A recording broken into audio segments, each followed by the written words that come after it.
It's Friday, December 1st, 2023. Let's talk about the news.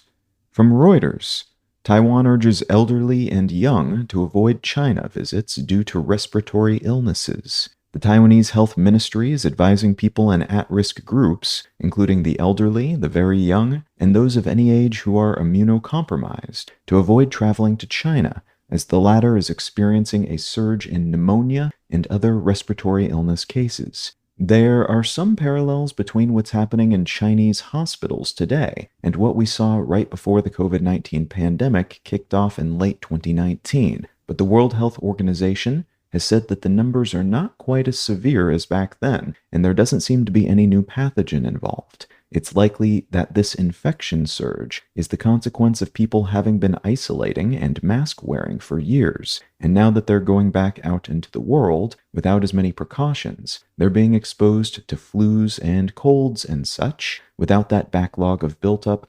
exposure-derived immunity to lean upon, which doesn't mean this isn't a notable upswing in cases, but does mean it's probably not an indication that we should expect another COVID-like pandemic as a result.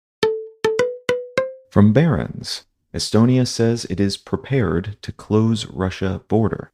The Estonian foreign minister has said that the country is prepared to entirely close its border with Russia, following Finland's move to seal its borders with the same. These existing and potential border closures are the consequence of Russia allegedly engaging in a type of hybrid warfare, helping large numbers of undocumented migrants reach the borders of Baltic nations in an attempt to cause disruption and chaos in those countries. Estonia and Finland have been staunch supporters of Ukraine following Russia's invasion, and these Russia-supported waves of would-be immigrants have increased, possibly because of that support, over the past year. And from the Associated Press, an Indian official plotted to assassinate a Sikh separatist leader in New York, U.S. prosecutors say. Just a few months after Canadian Prime Minister Trudeau announced allegations that the Indian government was linked to the assassination of a Canadian Sikh activist, U.S. officials have announced charges against a man who allegedly attempted the same against a Sikh activist living in New York, the charged man purportedly linked to an Indian official. The U.S. Drug Enforcement Agency set up a sting to catch the charged man in the act, and the Sikh man who was the target has been designated a terrorist by the Indian government for his activism toward the creation of a sovereign Sikh state within India's borders.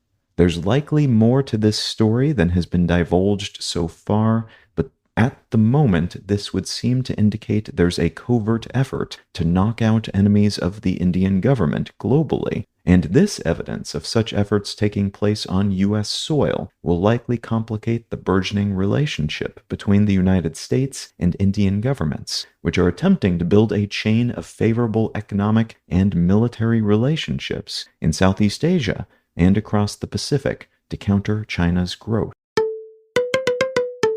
If you're finding some value in One Sentence News, consider leaving a quick review wherever you get your podcasts and/or sharing the show with a friend. You can find out more about this show or subscribe to the email version at onesentencenews.com. And you can support this and other related projects, like the Let's Know Things and Brain Lenses podcasts at understandery.com.